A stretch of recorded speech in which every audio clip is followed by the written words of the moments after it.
Top 3 underrated producers. You would think as a student of this game, I would be able to answer that like real quick, but unfortunately, I can't answer that real quick because there are a lot of unsung producers.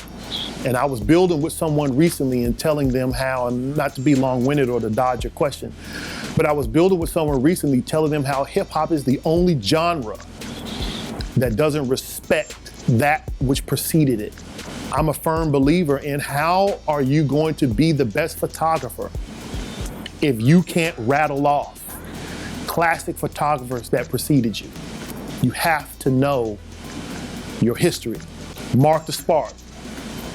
I think he's originally from Carolina. He did extensive work with Brand Nubians, Peace to the Gods, Jamar, Sadat, Haji, Puba, peace. Mark Spark did incredible production for them at a critical time in hip hop too. When hip hop was starting to get kind of weird, like Mark the Spark beats was like crazy, and you don't hear his name. Peace to Said G, who did Ultramagnetic. He was one of the rapping members of Ultramag, but he was the source behind the beats. Made some of the most groundbreaking hip hop to this date. And he was ill in the studio and engineering, working with gear, and I believe he produced Criminal Minded. I believe from my research, Said G was literally the producer of Criminal Minded. And you know, there were songs where other people came in, like I think on The Bridge Is Over, I want to believe KRS-One, Peace to KRS-One, I think he actually played piano on that. But Said G was behind the drum machine. Like, Said G was super ill. Another one, Showbiz, clearly changed the game with the whole big band samples and just the way he approached drum programming and the way he approached production in general was groundbreaking. I mean, Runaway Slave album, I mean, what's fucking with Runaway Slave? The Goodfellas album, there's an interlude on the and this is the Showbiz was in the group Showbiz and AG. He's one of the founding members of DITC, Digging in the Crates. Peace to the whole Digging in the Crates crew.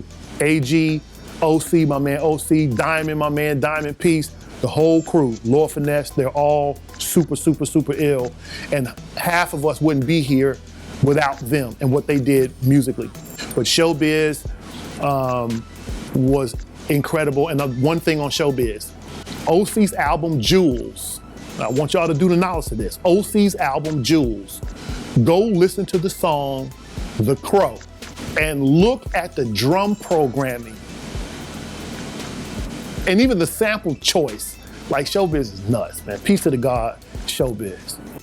When people say, you know, who are your top 3, I never hear people say Large Professor, but they don't realize how much he's influenced the game, you know, and it's, you know, it's kind of his personality too, because he's just a humble, chill cat, but he definitely should get more love than he gets. I'll throw in Ali Shaheed Muhammad from Tribe Called Quest. I mean, he's done so much dope stuff within Tribe, outside the Tribe that people don't know. You know, the music is so much broader than any one aspect. You know, whether it's either of those, looking at, say, a piano or a drum machine or jazz or hip hop or house music, because, I mean, I don't really care.